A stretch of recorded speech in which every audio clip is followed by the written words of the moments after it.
네, 안녕하세요. 미술 감상한 비편 여섯 번째 시간이죠. 예, 지난 시간에 이제 그 1강부터 3강까지 과제 설명을 드렸고, 이제 이번에는 이제 저번에 마지막에 됐던 4강 과제물에 대해서 이제 설명을 드리도록 하겠습니다. 그러니까 오늘 이후로는 이제 이 4강 과제는 받지 않도록 할게요. 그리고 이제 설문을 제가 금요일까지 받는다고 했는데, 그때까지 56분만 그 설문에 참여를 해주셨어요. 그래서 조금 좀 부족하다 싶어서 제가 월요일까지로 연장을 임의로 해놨습니다. 그거는 제가 이제 공지사항에 있다가 올려드리겠지만, 거기를 통해서 이제 더 참여를 하실 수가 있으니까, 혹시나 이제 참여 안 하신 분들은 좀 더 참여를 해주세요. 일단 여태까지 나왔던 내용으로는 아마 이제 과제는 이제 일주일에 한 개만 내는 걸로 될 것 같아요. 그리고 뭐 난이도는 뭐 조금 어렵다 하시는 분들이 조금 많았고요. 대체로 뭐 보통이라는 분들도 계셨는데 수업 난이도에 대해서요. 과제는 좀 어렵다고 했습니다. 그래서 과제는 조금 더 쉽게 내려고는 하겠는데 과제 난이도 조절은 조금 어려울 수도 있을 것 같아요. 왜냐하면 이게 음, 막 찾아서 과제를 해결할 수 있게 해버리면은 이게 수업이 의미가 없잖아요. 이제 그래서 그렇지 않게끔 일부러 내려고 이제 좀 고민을 하고 있는데, 그러다 보면은 이제 본의 아니게 조금 이제 난이도가 약간 올라가는 것 같습니다. 그래도 뭐 이제 이 문제를 틀리는 건 이제 중요하지가 않습니다. 그냥 수업 시간에 배운 내용을 가지고 내가 얼마나 잘 적용할 수 있는지 없는지 그거에 대해서 이제 초점을 맞춘 거기 때문에, 또 그리고 점수도 그렇게 나가는 거고요. 뭐 이걸 A, B, C 뭐 이렇게 나눠서 제가 점수를 주는 게 아니고, 뭐 일단 제출을 하셨으면은 수업을 얼마나 이렇게 잘 들으셨나 해서 태도에 반영을 하는 거니까, 그러니까 일종의 성의를 보이는 그 과제라고 생각을 하시면 돼요. 너무 이제 부담을 갖지는 마시고 정답을 맞춰야지라는 생각보다는 수업 시간에 배운 걸 어떻게 적용을 해볼까, 혹은 이제 적용이 어려운 경우에는 왜 그럴까, 내 설명, 그러니까 뭐 의문이 드는 점이 무엇인지, 또 제가 이제 설명해 준 부분에서 이제 좀 의구심이 드는 부분이라던가, 아니면 조금 설명이 부족한 부분이 있을 수 있어요. 이제 그런 거는 이제 따로 이제 지적은 해주시되, 일단 한번 시도는 해보시는 방향으로 조금 가닥을 좀 잡으셨으면 좋겠습니다. 이 수업의 목적이 그것이기 때문에 여러분들이 이제 제가 없어도 이제 미술품을 좀 이렇게 보고, 이건 이런 거구나 대충 이렇게 좀 알아갈 수 있도록 해서, 앞으로 이제 살면서 뭐 이제 대학교에 가고 이러면은 미술관에 갈 일이 더 많이 생길 거예요. 나이를 먹고 이제 하다 보면은, 이제 그때 그냥 이렇게 감상하기보다는 이렇게 좀 알고 이렇게 보면 조금 더 재미있는 부분도 있으니까, 너무 막 이렇게 도움이 안 되는 수업이다라고 생각은 조금 하지 마시고, 어떻게든지 도움은 되고, 또 이를 통해서 뭐 이렇게 좀 내 생각을 펼칠 수 있는 어떤 그런 활동의 어떤 시발점이 될 수도 있으니까, 그거에 대해서는 너무 어, 좀 부정적으로만 생각하지 마시고 조금 이제 긍정적인 면에 조금 생각을 해주세요. 아무래도 좀 예체능이다 보니까 약간 그런 의견도 있긴 있었습니다. 예체능인데 주요 공과보다 조금 너무 어렵다, 너무 비중이 높은 것처럼 느껴진다고 이렇게 말씀하시는 분이 계셔가지고, 네, 아무튼 뭐 그렇습니다. 자, 그러면 이제 지난 시간에 이제 잡담 그만하고 이 문제를 제가 냈잖아요.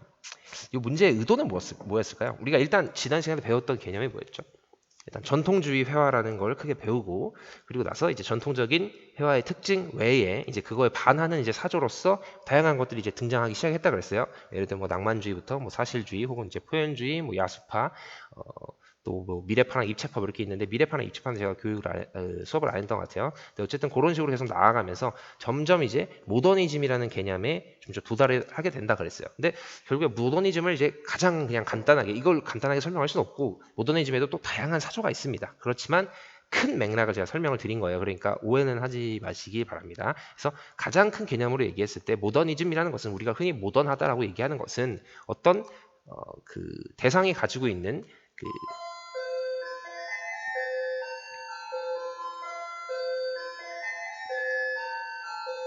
일급시 시작 5분 전입니다. 네, 아유, 또 죄송합니다. 이따 또 올리겠네요. 네, 어쨌든 뭔 얘기를 할지. 모더니즘이라는 것은 결국에 뭐였어요? 가장 예를 들면 내가 어떤 대상을 탐구를 하는 데 있어서 그 대상의 외적인 요소를 전부 다 제거를 하고 나서 그 대상 자체만을 바라봤을 때 가장 두드러지는 특징이 뭔가, 그러니까 그 대상 자체의 본질이 뭔가를 탐구한 뭐라 해야 되지? 탐구한 그 하나의 경향을 얘기를 합니다. 모더니즘이라는 것은.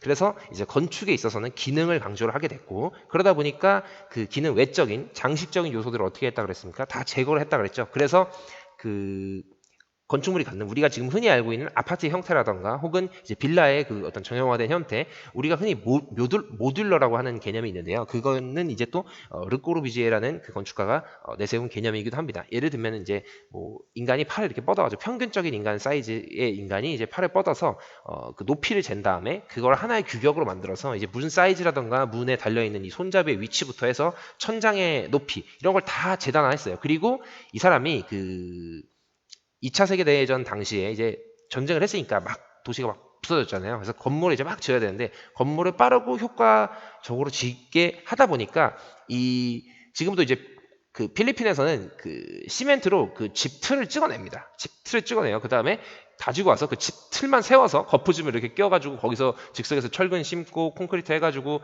만드는 게 아니라 그 판때기를 이렇게 만들어서 거기서 조합을 합니다. 그 다음에 그 조합한 거를 다시 이어붙이고 용접을 거기서 현장에서 해서 집을 금방금방 만들어요. 그렇게 되다 보면은 집은 내구성 떨어지고 뭐 이렇게 그 단열이라던가 혹은 이제 그 열을 차단한다는 거, 열을 차단하는 거죠. 혹은 이제 뭐 열이 이렇게 밖으로 나가는 걸 방열이라고 할까요? 그건 잘 모르겠네요. 방열을 이제 좀 막는다던가 이런 식으로 하는 그 어떤 건축의 기능적인 면은 좀 떨어지지만 어떤 면에서는 가장 효과적입니까? 가장 집을 빨리 짓고 다양한 사람들이 빨리 거주할 수 있게끔 만드는 데는 좀 탁월하죠. 하지만 이제 내구성이 떨어진다는 단점과 그 어떤 냉열 방열성이 좀 떨어진다. 그렇게 됨으로써 이제 좀 집의 어떤 거주 공간으로서의 기능, 최소한의 기능은 하지만 뭔가 삶을 좀 윤택하게 해주고 이런 부분은 좀 떨어질 수가 있다.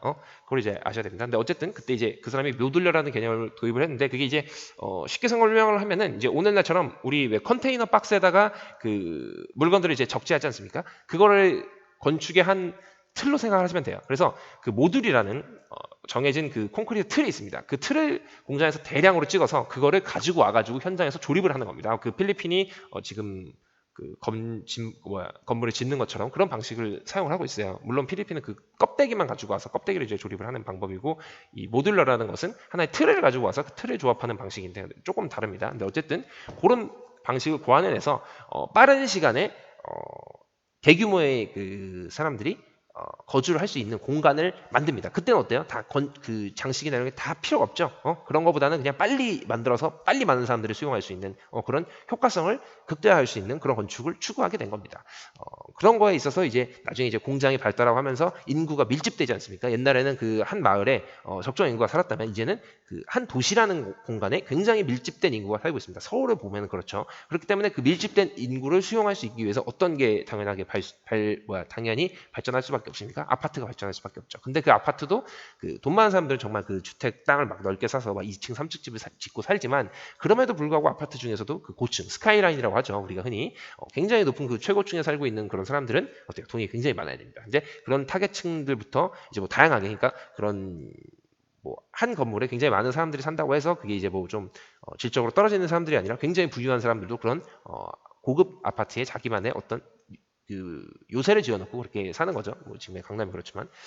근데 지금 뭔 얘기를 하다가 여기까지 그래서 모더니즘 얘기를 하다가 여기까지 왔는데 이건 이게 좀 이따가 디자인에서 좀 설명드릴 내용이기도 하고 그래서 어쨌든 결국에 이제 모더니즘이라는 것은 어떤 한 대상에 가지고 있는 그 특성을 좀 극대화시킨 거라고 보시면 됩니다. 근데 그게 이제 회화에 적용되었을 때는 어떻게 발전이 됐다고 했어요? 회화의 가장 본질적인 요소를 찾기 시작을 했다고 그랬죠. 그렇다 보니까 회화를 넘어서 처음에는 이제 미술 자체를 좀 탐구를 했습니다. 그래서 이제 몬드리안이라는 사람은 미술을 이제 쪼개고 다 그 장식적인 요소나 어떤 주제를 설명하려는 것 이런 걸 다 제외하면은 미술의 본질적인 요소는 1급시가 시작되었습니다. 미술의 본질적인 요소는 수직 수평선만 남고 그리고 또 삼원색인 빨강색, 파랑색, 그리고 노랑색, 그리고 검정색, 하양색 이렇게 총 5가지 색깔만 남는다. 그 색으로 치자면 3가지 색이죠. 삼원색이라고 우리가 흔히 부르는 그 색깔만 남게 됩니다. 그 이론을 주장한 게 이제 몬드리안이에요.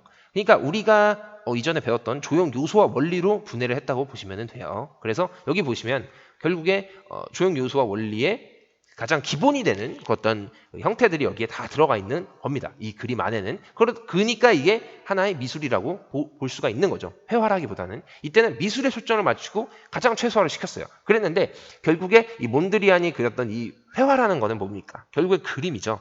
2차원의 그림이라는 것을 이제 다시 인식을 하게 됩니다. 그렇게 됨으로써 이제 그 마크 로스코와 같은 가장 평면화된 그림까지 발전을 하게 된 거예요.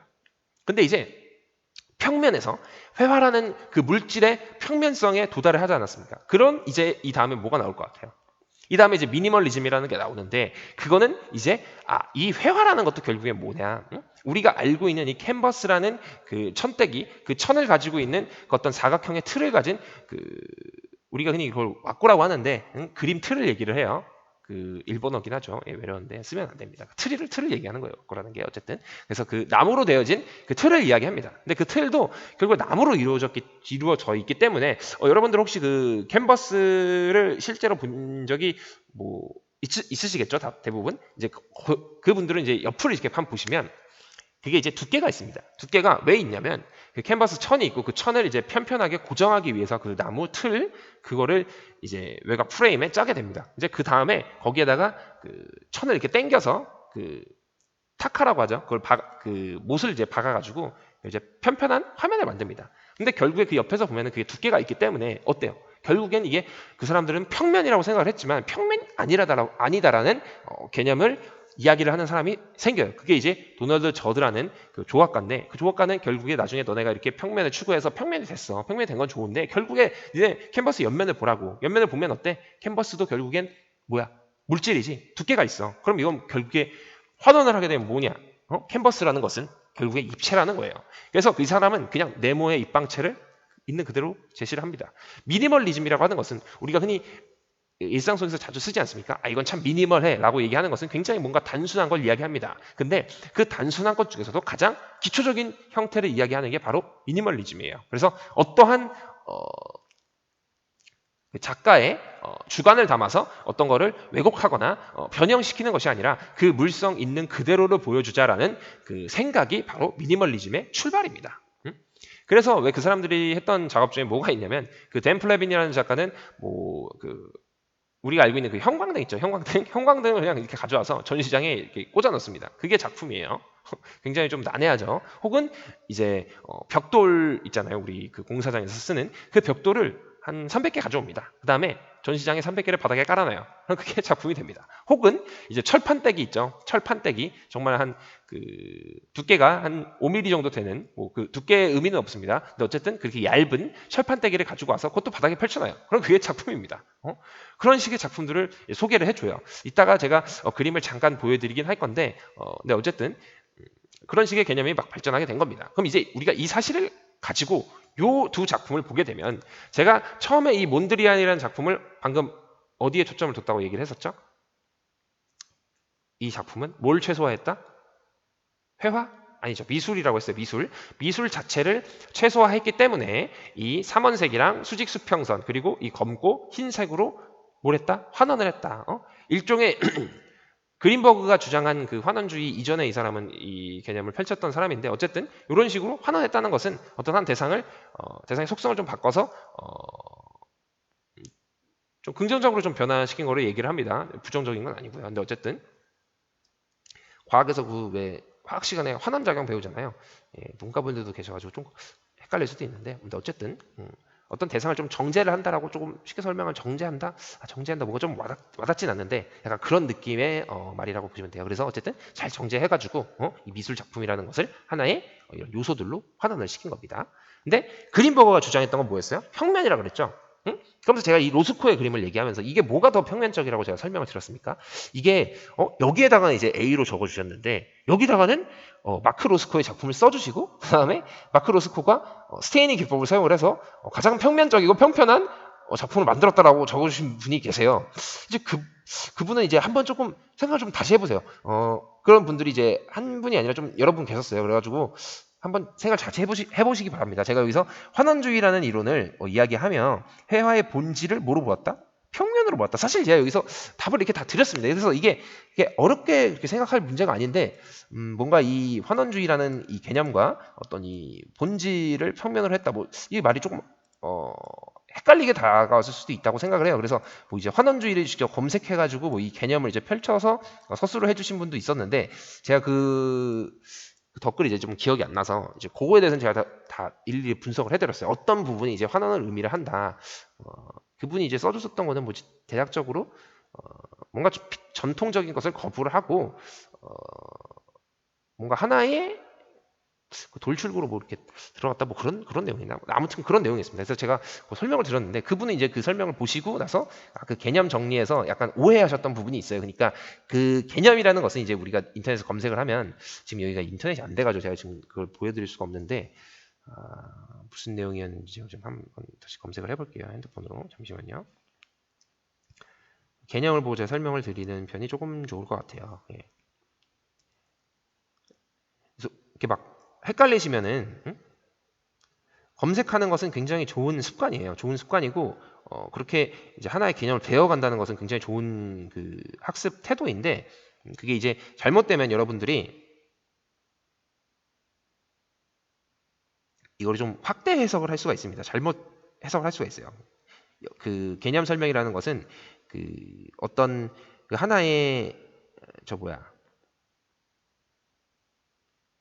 하나의 지식을 배우는 데 있어서 우리가 이 책을 하나 보고 환원주의를 공부하는 것과 이 글을 몇 자를 읽고 환원주의라는 것을 공부하는 것은 이제 차이가 다르죠. 차이가 있습니다. 제가 지금 설명하는 것도 제가 여태까지 책을 보면서 배운 내용을 여러분한테 추각을 해서 설명을 해드리는 거예요. 저도 이걸 추격한 내용만 배웠다면은 이제 조금 이해가 굉장히 어려우실 수도 있습니다. 하지만 이걸 제가 좀 많은 설명들을 보고 이래서 이게 이렇게 된 거구나라는 개념을 알고 이제 사전을 보게 되면 이제 그 보는 눈이 있는데 이제 그게 없이 이게 보면은 약간 확대 해석을 할 수가 있어요. 그래서 지금 네이버에 검색을 하면 복잡하고 추상적인 사상이나 개념을 단일 레벨의 더 기본적인 요소로부터 설명하라는 입장이라고 나와 있습니다. 근데 이거를 써주시지는 않았던 것 같은데 일단 이 기준으로 설명을 해드릴게요. 어디서 그거를 발견하셨는지 잘 모르겠어요. 복잡하고 추상적인 사상이나 개념을 단일 레벨의 더 기본적인 요소로부터 설명하려는 입장. 이게 조금 이제 어렵다고 생각하실 수도 있는데 제가 했던 말이 이 말이죠. 여태까지 주구장창 설명했던 내용이 다 여기 녹아 있습니다. 자, 보십시오. 복잡하고 추상적이다. 추상적이라는 말은 뭐냐면 먼저 이제 뭐 추상의 개념을 그럼 잠깐 설명을 해드릴게요. 추상을 일단 영어로는 abstract이라고 합니다. abstract이 맞나?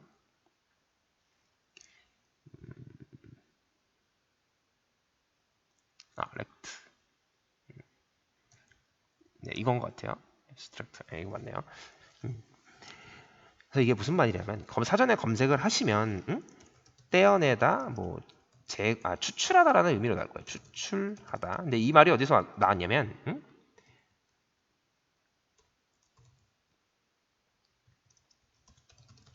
요 말에서 나온 거예요. abstract라는 라틴어에서 나온 건데 요 개념이 이제 떼어내다. 제가 지금 안경을 안 가져와가지고 제거하다. 잘 안 보입니다. 죄송해요. 그래서 떼어내다. 지금 안경이 없어서 지금 잘 안 보입니다. abstract A인데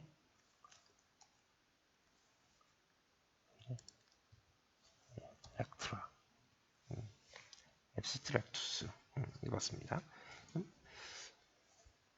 이건 이제 라틴어인데 여기서 이제 온 말인데 여기서 떼어내다, 제거하다라는 말이죠. 추출하다라는 의미를 가지고 있습니다. 영어에는. 그래서 뭐 abstract from 하면은 뭐 어디로부터 뭘 이렇게 추출해낸다 뭐 이런 의미를 가지고 있어요. 근데 어쨌든 뭘 추출한다는 말이 뭡니까? 추출. 예를 들면은 뭐 그 피에서 DNA를 추출하지 않습니까? 그 개념은 뭐예요? 피라는 것은 뭐가 있죠? 헤모글로빈이 있고, 그리고 혈장이 있고, 그리고 뭐 혈소판 뭐 이런 게 있잖아요. 뭐 저도 잘 기억은 안 나는데 뭐 그런 게 섞여 있고 뭐 물도 들어 있습니다. 근데 어쨌든 그런 식의 요소들, 뭐 공기도 있고, 근데 거기에서 DNA라는 요소를 뽑아낸 거지 않습니까? 그 요소를 추출한 것이죠. 그럼 어떤 한 개념에서 그 다른 개념으로 하나를 꺼집어낸 거라고 보시면 돼요. 그러다 보니까 이 앱스트랙트를 가장 좀 쉽게 설명할 수 있는 부분이 뭐냐면 예를 들면 좀 이거는 방금 설명해 드린 거에 좀 반대 개념일 수 있습니다. 방금은 이제 큰 거에서 작은 걸 꺼냈잖아요. 근데 세세한 게 아니라 그 하나의 큰 개념을 얘기하는 뜻으로도 사용이 됩니다. 추출이라는 것이. 예를 들면 나무라는 것 혹은 이제 나무는 더 나아가서 식물이라는 그 개념이 있잖아요. 왜 우리가 뭐 종속, 목, 강, 뭐 이렇게 분류하는 그 분류표가 있지 않습니까? 생물에. 저도 이제 까먹었는데. 근데 어쨌든 그 개념에서 이제 보면은 위로 갈수록 큰 개념이고 밑으로 내려갈수록 세부 개념입니다. 근데 세부로 들어가서 추출하는 개념도 있지만 미술에서 보통 사용을 하는 것은 예를 들면 뭐 아카시아 나무라던가 아니면은 뭐 벚나무라던가 아니면 뭐 소나무 뭐 이런 다양한 나무들이 있잖아요. 근데 이 나무의 객체성을 무시를 하고 이 나무의 공통된 속성을 찾아보자라고 얘기하는 게 미술에서의 그 환원주의고 앱스트랙트의 기본적인 의미입니다. 미술에서는요.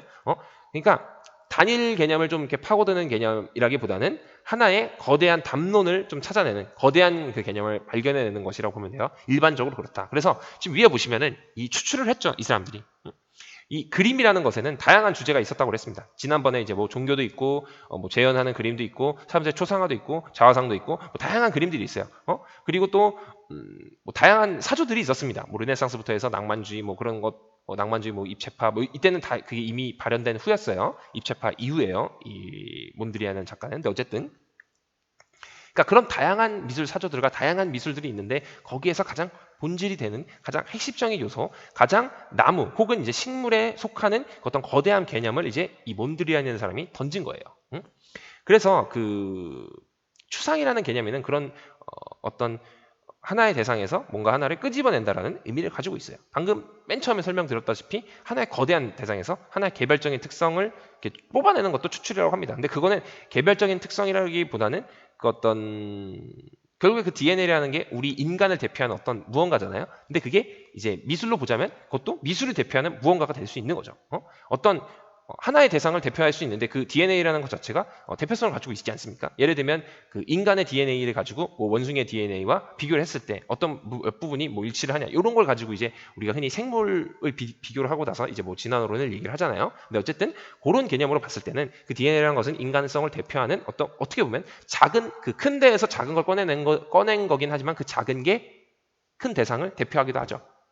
그렇게 되면은 이제 그 추상이라는 개념을 조금 더 뭐 이해하기 좀 어려우실 수도 있는데 이건 어려운 게 없습니다. 있는 그대로 좀 받아들이시면 돼요. 네. 그래서 어쨌든 이런 추상의 과정을 거쳐가지고 이 몬드리안이 요 그림을 그렸습니다. 근데 제가 여기서 앞서 좀 얘기했던 거는 본질을 평면으로 봤다. 잠깐만. 그 얘기를 했어요. 그래서 이 추상적이라는 말이 그런 의미를 가지고 있다 그랬습니다. 그래서 여기서 말하는 이제 뭐 복잡하고 추상적인 사상이냐 개념. 요거는 뭐냐면 우리가 구체적이다의 반대를 이제 추상적이라고 합니다. 그래서 이 추출하다라는 의미를 가지고 있지만 보통 이제 추상적이라는 것은 구체성이 떨어진다는 거예요. 구체성이 떨어진다. 이 말은 뭐냐면 방금 전에 DNA로 적용을 해서 얘기하면 인간의 DNA가 개인의 대상을 어떤 개인의 특질을 이건 대변하는데 이거 좀 얘가 잘못된 것 같아요. DNA는 이제 개인의 특성을 대변을 하죠. 근데 그냥 미술로 설명을 할게요. 방금 설명드렸던 것처럼 나무는 아카시아 나무를 대표하지 않는다. 이거예요. 내가 나무를 얘기를 했어요. 그거 무슨 나뭇잎이 있는데 나무는 나무야. 나무는 나무인데 뭔가 그 잎사귀가 약간 동글동글하고 꽃이 하얀색이고 막 나무에 가시가 있어. 이렇게만 얘기를 했습니다. 그러면 이거를 아카시아라고 맞출 수도 있어요. 맞출 수도 있는데 굉장히 추상적이죠. 개념이 넓습니다. 그래서 이걸 구체화할 수 있는 어떤 개념이 없습니다. 그래서 구체적이지 않다. 그렇기 때문에 우리가 흔히 추상적이다라고 얘기를 하는 거예요. 그 나무는 나무인데 가시가 있고 꽃이 하얀색이다. 장미 중에도 흰 장미가 있죠. 흰 장미도 거기 개념에 속할 수가 있잖아요. 그만큼 이제 추상적이라는 것은 구체적이지 않다라는 것을 의미하는 바이기도 해요. 그러다 보니까 이 미술을 이렇게 바라봤을 땐 이게 구체적이지 않다고 생각을 할 수가 있죠. 그래서 그런 이론들을 개념을 단일 레벨의 더 기본적인 요소로부터 설명하라는 입장. 그러니까 이전까지의 미술은 뭔가 재현을 거부를 하고 재현도 거부하고 더 이상 의뢰인이 원하는 그림을 막 그리진 않고 그냥 작가가 원하는 대로 막 그리고 이런 그림을 표현을 하고 싶다라고 얘기를 했는데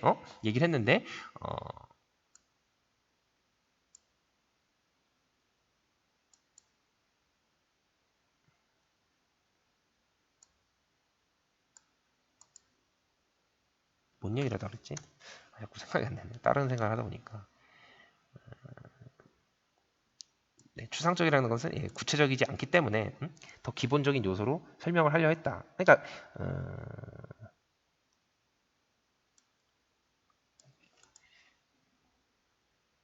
어떻게 해야 좋게 설명하지?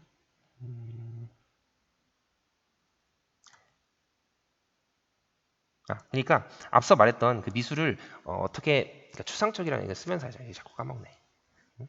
미술을 추상적이라고 추상적으로 설명했던 사람들은 예를 들면 미술은 재현을 거부하고 의뢰인도 없고 작품 자체로서 존재해야 한다라는 이 개념을 가장 기본적인 요소 여기서 말하는 게 뭐였어요? 조형 요소와 원리죠. 이것으로 설명하려고 한 것이에요. 자, 이 말은 혹은 또 다르게도 해석이 됩니다. 또 다른 의미는 뭘 가지고 있냐면 결국 나 개인의 미, 즉 취미는 주관적이기 때문에 객관성이 떨어졌다. 하지만 우리가 미술의 기본 요소를 통해서 그 주관적인 미의 해석을 객관적으로 확대할 수 있다. 이 개념으로도 볼 수 있습니다. 이게 여기에는 이 두 개념이 녹아져 있는 거예요. 그래서 요거는 이제 여태까지 제가 설명을 드렸고 여태까지 저희가 수업을 하면서 배웠던 내용이죠. 결국에 내가 이 그림을 가지고 왜 어떤 부분이 어떻게 가치가 있는지 그리고 내가 왜 이거를 미적으로 느끼는지 그 추상적인 개념에 대해서 추상적이고 굉장히 주관적인 내 느낌을 어떻게 하면은 객관적으로 설명할 수 있었습니까? 조형 요소라 원리를 배운 것을 바탕으로 나는 이 그림에서 뭘 느꼈고 어떠한 부분이 나한테 이런 감정을 줬어. 그래서 이 그림은 내가 생각했을 때는 좀 가치가 있는 것 같아. 혹은 가치가 없는 것 같아. 이런 부분은 좀 부족한 것 같아. 라고 비평을 할 수 있다고 그랬죠. 그렇기 때문에 내 주관적인 어떤 미의 해석을 좀 더 객관적으로 바라볼 수 있게끔 도와줬던 것이 바로 미술의 조형 요소와 원리였어요. 근데 이 개념이 여기에 녹아 있는 겁니다. 그렇죠? 추상적인 사상이나 개념을 더 기본적인 요소로부터 뭘 하려? 설명을 하려는 설명을 한다는 게 뭐예요? 남들한테 이해시키기 위해서 도와준다는 얘기죠. 그렇기 위해서 이 환원주의도 그럼 미술이 추상적이고 재현을 다 거부하면은 그럼 이게 뭐야? 이게 미술이야? 라고 반문을 할 수가 있잖아요. 여러분들 이 그림 보면 처음 무슨 생각이 들어요? 이게 그림이야? 이건 그냥 색깔 나도 하겠다라는 얘기가 먼저 나오잖아요. 근데 나도 하겠다라는 이 생각이 시작되기 이전에 우리가 이제 이 그림을 왜 그렸을까부터 생각을 해야 된다는 거예요. 그렇기 때문에 이 이론이 나왔다는 얘기입니다. 지금. 그래서 가장 기본적인 요소로 이것을 설명하려는 거예요. 구체적으로. 그 미술이 재현을 거부했고 혼자로서 존재를 해야 되는데 그거 어떻게 존재하고 어떻게 그게 그럼 어떻게 미술로 볼 수가 있어라고 얘기를 할 수가 있죠. 이게 그럼 뭐가 미술인데 어떤 점이 미술이야라고 얘기를 했을 경우에 이제 그 개념을 이제 가장 기본적인 요소로 설명을 한다. 그럼 설명이 되니까. 이게 이제 환원주의의 기본적인 개념입니다. 그래서 이걸 가지고 이제 여러분들이 그림을 이렇게 바라보면 이거 이제 다 지우실 필요가 없네요. 그리고 그린버그의 이 환원주의의 입장을 제가 여기다 적어뒀듯이 평면이라고 얘기했습니다. 그러면서 이 몬드리아의 그림은 결국에 옆에서 보면 어떻다. 캔버스 천 위에 뭘 발랐어요? 물감을 발랐죠. 물감을 발랐기 때문에 캔버스 천 위에 뭐가 발라져 있어요? 물감이 발라져 있죠. 그렇다 보면 상대적으로 물감이 안 발려 있는 그 캔버스 천 그 자체보다 이거는 좀 덜 평면적이죠. 그렇죠? 왜냐하면 여기 물감이 발려져 있기 때문에 이 부분은 볼록하게 튀어나오지 않습니까? 그렇기 때문에 이걸 덜 평면적으로 보았던 거예요. 어떤 요소나 이런 것은 배제를 하고 나서 그냥 회화 그 자체 그림의 평면성을 이야기하는 겁니다. 물론 좀 이게 그렇게 단순한 개념은 아니에요.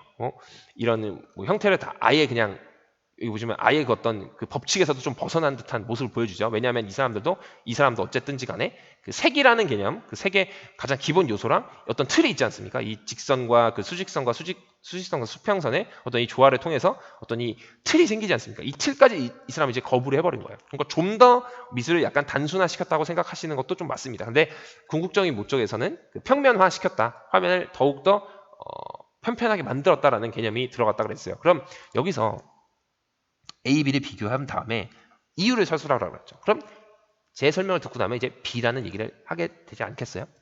물론 A라고 느꼈을 수도 있는데 A라고 느끼신 분들 중에서는 그냥 여기에서 조형 요소와 원리를 발견해서 사용을 했기 때문에 좀 더 추상적이다라고 그런 식으로 개념을 설명해 주셨어요. 근데 그렇게 되면은 자, 이 개념, 이 그림은 그러면 조형 요소와 원리를 생각 안 했습니까?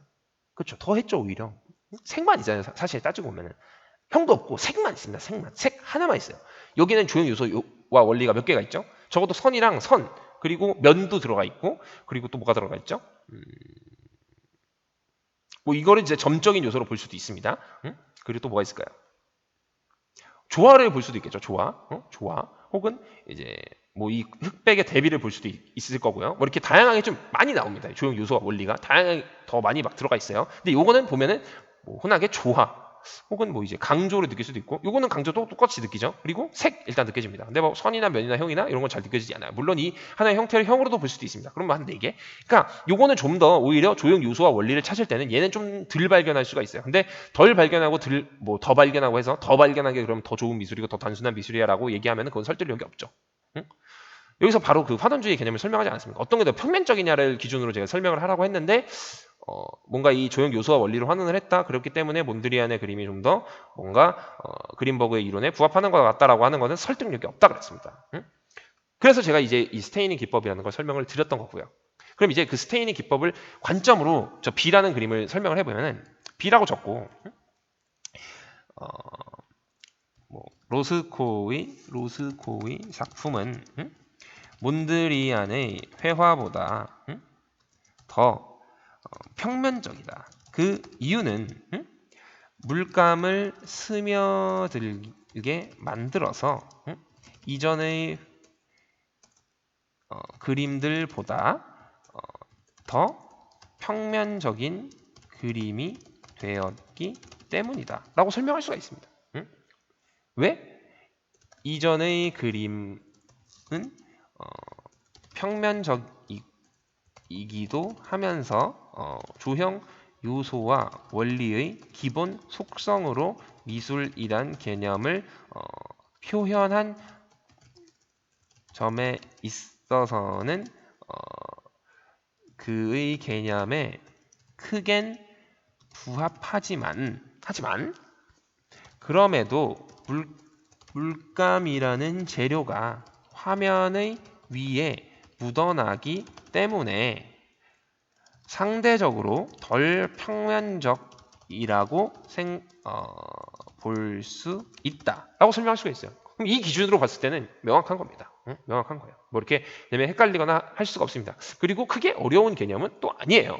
자, 오히려 이제 옆에 게 좀 더 어렵게 느낄 수도 있습니다. 그림 A에 비해서 느껴지는 작품의 특징을 조형 요소와 원리로 비교하여 서술하시오. 비교하여 서술하는 것이잖아요. 비교하여. 그럼 일단 요소에서 뭐가 느껴집니까? 색이 느껴지죠. 색. 둘 다 느껴지는 걸 일단 찾아야 돼요. 색 그리고 어떤 사각 형태가 보이죠. 또 뭐가 있을 겁니까? 뭐 둘 다 느껴지는 건 아니니까 뭐 예를 들면 몬드리안의 작품에는 뭐 선이 있다, 뭐 깔끔하다 이런 얘기를 할 수가 있어요. 근데 일단 이 두 가지로 다 설명이 됩니다. 그러면 이 두 가지로 한번 봅시다. 자, 그럼 먼저 이제 색의 관점에서는 일단 몬드리안의 회화는 원색의 색상이 뭐라고 해야 될까? 색상의 채도가 떨어지거나 명도가 변화되어진 조작된 색이 아닌 가장 본질적이고 본질적인 원색을 사용하여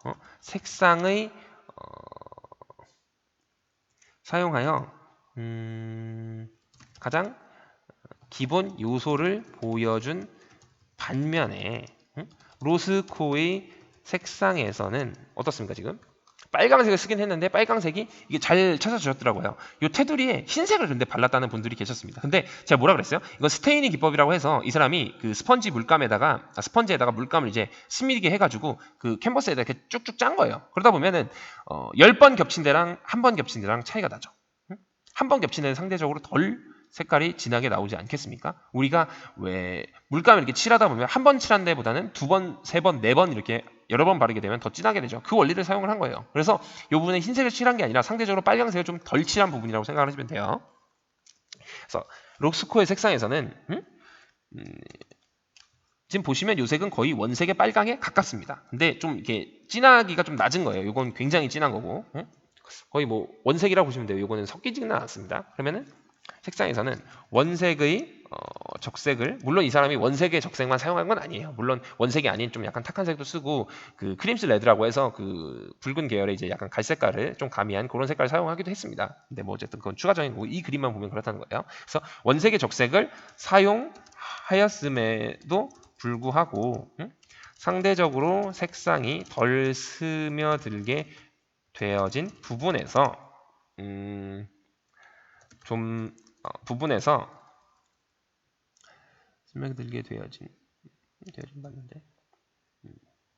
스며들게 되어진 부분에서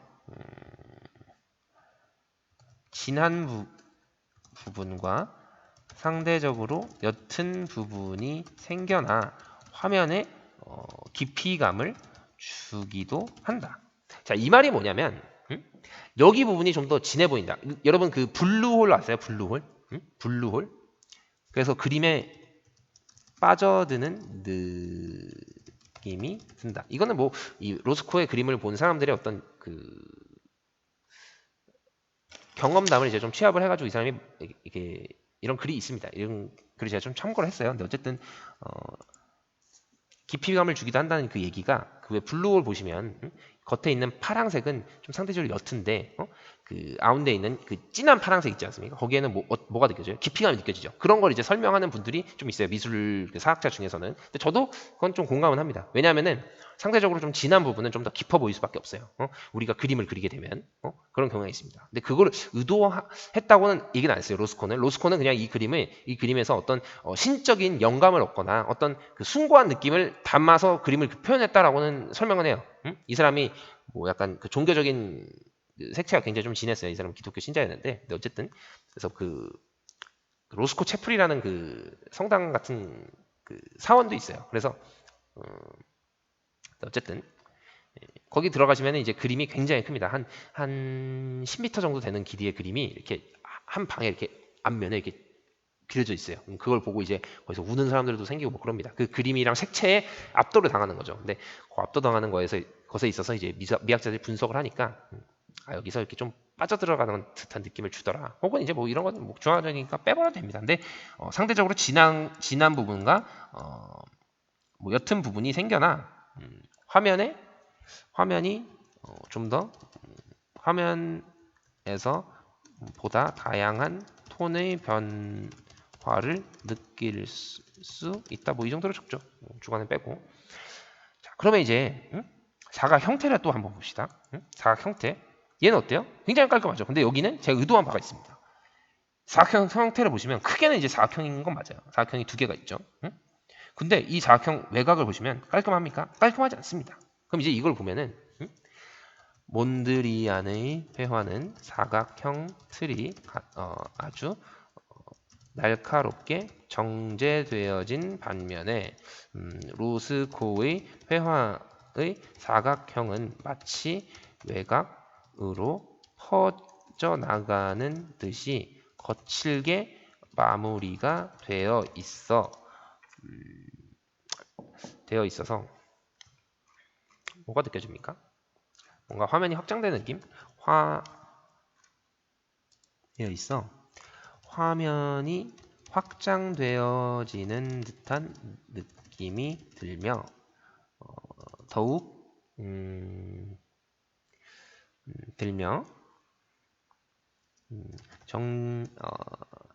깔끔하게 정제된 몬드리안의 회화보다 더 강렬한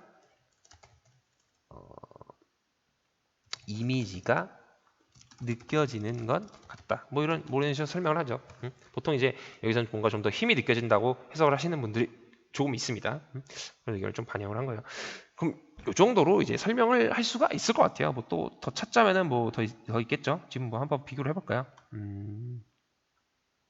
뭐 그리고 뭐 수직 수평선 얘기를 쓰고 싶다면 몬드리안은 수직 수평선을 쓰면서 좀 더 이 그림을 뭔가 계산적으로 표현했다면 이 그림에서는 어떤 그 수직 수평선이 제거가 됨으로써 좀 그런 계산성보다는 뭔가 약간 작가의 주관이 조금 개입되어진 듯한 느낌을 좀 주기도 하죠.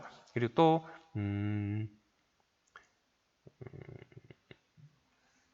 뭐 이것도 있겠네요.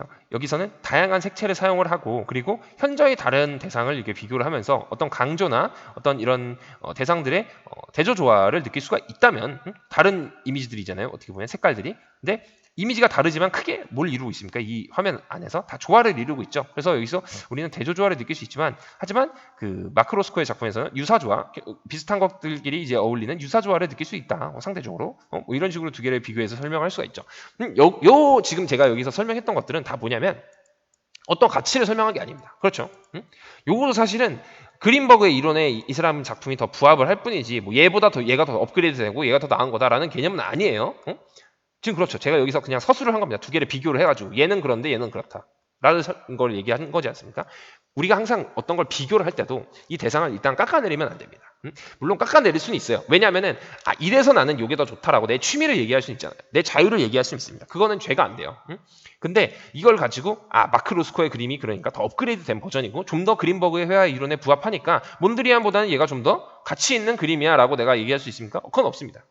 하지만 내가 생각할 때는 그렇기 때문에 조금 더 마크 로스코의 작품이 좀 더 재미가 있는 것 같아 라고 얘기할 수도 있고 혹은 그 반대로 몬드리안이라는 사람이 회화의 본질을 가장 접근했고 거기에 어떤 그 칸딘스키도 있지만 물론 초상 회화에는 칸딘스키가 최초입니다. 근데 몬드리안도 어떤 최초로 이제 조형 요소와 원리로만 작품을 만든 화가기도 해요. 근데 어쨌든 그 외에도 이제 말레비치라고 사각형으로만 그린 사람이 또 있긴 합니다. 근데 어쨌든 그걸 이제 또 배제를 하고 그 중에 한 사람이기 때문에 작품에 가치가 있다. 그리고 이 어떤 구성이나 이런 게 그 작가의 주관대로 아무렇게나 표현한 것이 아니라 굉장히 계산을 하고 여기서 어떤 사각형의 면적이라던가 이 빨간색이 칠해지는 이 면적을 이 사람이 그 자기만의 어떤 공식으로 굉장히 고민을 해서 그린 그림이에요. 그냥 이렇게 그린 게 아니라. 그래서 어떤 그런 정신성이 굉장히 좀 반영이 된 그림이다. 그래서 나는 이게 더 가치가 있는 것 같아라고 얘기할 수도 있습니다. 아니면 이제 단순하게 그냥 봤을 때 요거는 좀 빨간색이 좀 심심하고 요거는 이제 좀 다양한 색깔이 좀 서로 이제 변화와 통일을 이루면서 조화를 이루기 때문에 요건 너무 요게 더 가치가 있는 것 같다. 요거 어떻게 보면 변화와 통일로 또 설명이 되네요. 변화가 다양하죠. 변화가 다양하면서도 같이 어떻습니까? 뭔가 조화롭고 통일되어 있는 느낌이 들지 않습니까? 그래서 여기에서는 적당한 어떤 변화에 대한 긴장감도 느껴지고 그리고 또 조화를 통해서 통일감을 통해서 뭔가 이 대상들이 왜 통일감을 느낍니까? 사각형 형태의 틀이라는 그 안에 다양한 색깔들이 같이 칠해져 있다는 점 그리고 어떤 그 화면에서 어떠한 부분이 좀 강조가 되어 있지 않고 뭔가 균이라 이렇게 좀 표현된 점 이런 것들에서 통일감을 느낄 수 있다고 얘기를 할 수가 있겠죠. 근데 이제 반대로 여기서는 너무 이제 단조롭다고 느낄 수도 있어요. 왜냐하면 하나의 사각형만 있고 하나의 색깔만 있으니까 상대적으로 얘보다는 어때요? 변화가 좀 덜하죠. 변화가 덜하기 때문에 이건 좀 지루하다라고 얘기할 수도 있습니다. 상대적으로. 근데 어쨌든 지금 제가 앞서 다 설명을 드렸던 것처럼 이 그림은 어떤 게 더 좋다 나쁘다 이거를 평가하는 게 아니라 그의 이론으로 따졌을 때 뭐가 더 평면적이고 그 평면적인 이유에 대해서 우리가 구체적으로 이렇게 설명할 수가 있고 거기에 대한 어떤 우리의 개념을 좀 이렇게 설파를 할 수 있어야 된다 이거를 얘기하고 싶은 거예요. 근데 또 벌써 이제 시간이 43분이 되었네요. 좀 고민이 돼요. 이거만 하고 넘어가야 되나? 일단 준비는 다 했는데 그럼 디자인 이거 잠깐만 이거 볼까요? 하나 너무 너무 안 하는 것 같진 않고 이거 너무 복습만 하는 것 같은데 조금 문제가 있습니다 지금. 네. 그래도 이 개념을 좀 설명을 드려야 여러분들이 약간 좀 제 의도도 알 수 있을 것 같고 좀 미술을 좀 더 이해하는 폭이 좀 넓어지지 않겠어요? 제가 그걸 이렇게 앞서 설명을 드렸는데도 그럼에도 불구하고 약간 오류를 범해 주셨던 분들이 꽤 있으시더라고요. 그래서 그거는 조금 개인적으로 좀 아쉽습니다. 이제 디자인의 흐름을 그럼 잠깐만 볼게요. 그럼 여기서 제가 다른 거 다 설명하고 싶은데 그럼 그 미술 공예 운동만 오늘 설명하고 넘어가도록 하죠. 여기 보시면 이게 교과서 62페이지입니다. 62페이지에 보면은 미술 공예 운동이라는 게 나와요. 그 위에 이게 보시면 뭐 디자인의 역사가 간단히 나오는데 뭐 디자인은 풍요로운 삶 뭐 어쩌고저쩌고 나오는데 이 얘기는 이 디자인이라는 것은 크게 무슨 개념이냐면 그럼 오늘 디자인 개념만 설명하고 넘어가도록 하죠. 디자인 개념만. 이제 이거는 됐죠? 또 너무 이거 하다가 어떻게 43분이나 얘기를 했지? 제가 또 너무 아까 다른 얘기로 한 것도 있고 좀 중간에 샌 것도 있어요. 근데 샜다기보다는 거기 이제 부가적인 설명을 드린 겁니다. 그래서 아예 필요 없는 내용들은 아니었는데 조금 이제 맥락 없이 약간 설명을 해드린 것 같긴 해요. 자, 일단 디자인이란 것은 무슨 뜻이냐면 무엇인가를 계획하고 설계한다는 의미를 가지고 있습니다. 그 라틴어에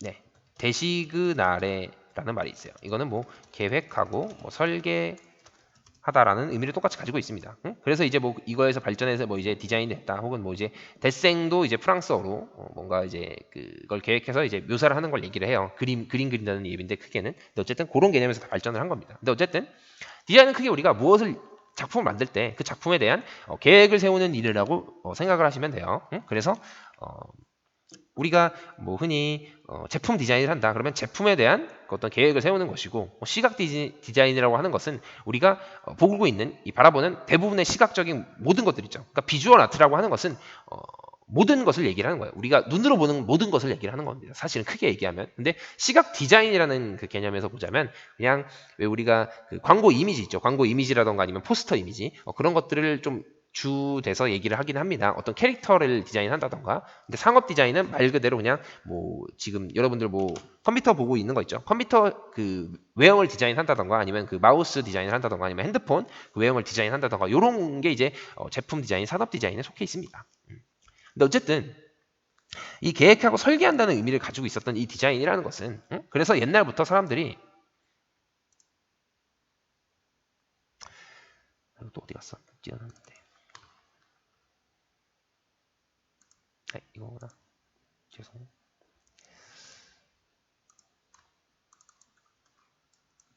디자인이라는 것에 풍요로운 삶을 꿈꾸기 뭐 인류 뭐 어쩌고 나오고 그냥 풍요로운 삶을 꿈꾸는 이 인류의 욕구와 함께 변화해왔다. 이 얘기는 뭐냐면 그냥 디자인이라는 것은 이전까지는 뭔가를 이제 만들어내는 거였어요. 내 삶을 좀 개선시키기 위해서. 예를 들면 내가 농작물을 막 이제 키웁니다. 농작물을 키우는데 이렇게 감자를 따가지고 가지고 있다 보니까 이거 옮길 때 불편하잖아요. 불편하니까 뭘 만들었습니까? 그 토기를 만들죠. 처음에 흙을 빚어가지고 그 토기에다 이제 감자를 담아서 이동을 하니까 굉장히 편합니다. 혹은 이제 우리가 빗살무늬 토기라고 하죠. 그 삐죽한 토기.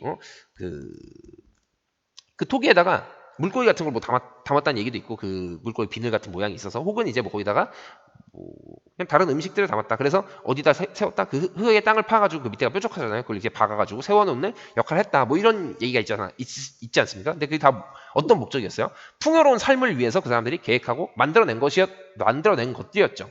그리고 혹은 그 미술 작품을 통해서 우리 어떤 삶을 윤택하게 해준다던가 그런 게 다 디자인의 일부였습니다. 그리고 우리가 왜 벽지를 선택을 할 때도 막 패턴이 있는 벽지를 고르는 경우가 있잖아요. 그런 경우에는 어떤 패턴을 고릅니까? 우리의 삶을 좀 더 풍요롭게 해주는 패턴을 고르죠. 내가 봤을 때 좀 더 내 마음에 드는 것. 혹은 이제 내가 옷을 입을 때도 옷에 어떤 패턴이 있는데 그 패턴이 내 취미에 부합하지 않으면 그 옷을 삽니까? 안 사죠. 뭔가 그 옷이라는 것, 어떤 대상의 어떤 색감이라던가 어떤 디자인 그런 게 마음에 들기 때문에 그걸 소비를 하고 그 소비를 통해서 뭘 하는 겁니까?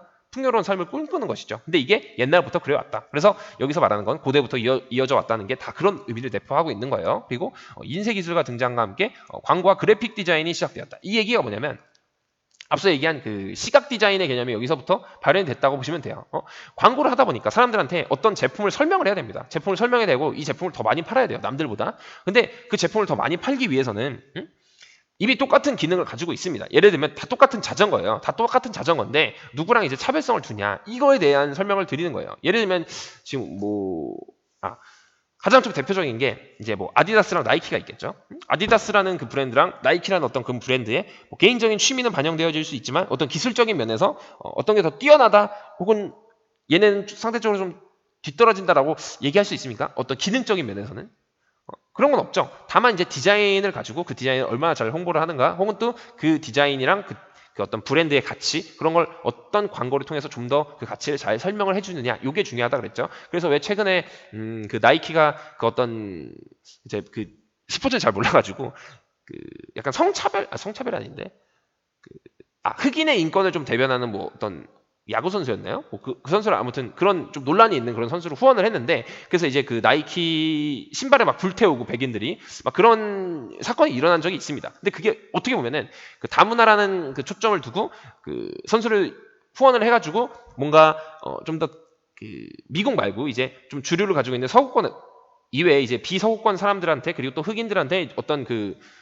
소비 욕구를 촉진시키려는 광고 의도를 담고 그걸 제작했었지만 결국에 결과는 어땠어요? 백인들의 반감을 사게 되고 뭔가 좀 그런 좀 극단적인 친구들한테는 좀 그 소비를 좀 이렇게 위축시키는 경향이 됐었죠. 그래서 그때 잠깐 그 주식도 떨어지고 그랬습니다. 근데 어쨌든 그런 식으로 이제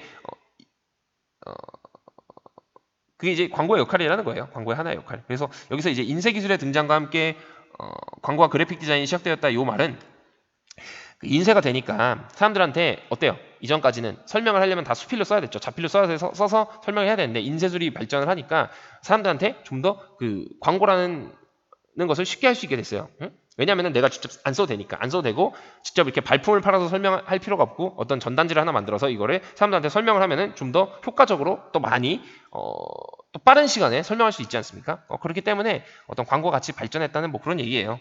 근데 지금 벌써 51분이네요. 저희 시간을 또 잘못 봤는데. 그러면 오늘 여기까지만 하고 이거 너무 좀 너무 늦어지는 것 같은데 근데 아무튼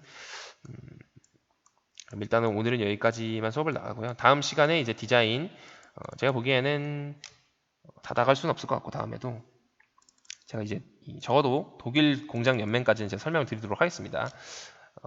제가 이제 좀 너무 좀 시간에 쫓겨서 빨리 설명을 한다고 하시는 분들도 계셔가지고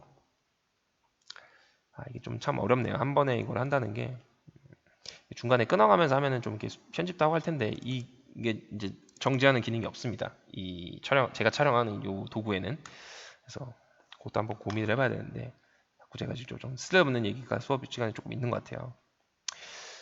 아무튼 다음 시간에 그러면 디자인의 흐름마저 이제 설명을 드리도록 하고 요 개념도 그냥 다시 그때 설명을 한번 드릴게요. 정리를 조금 해가지고 네.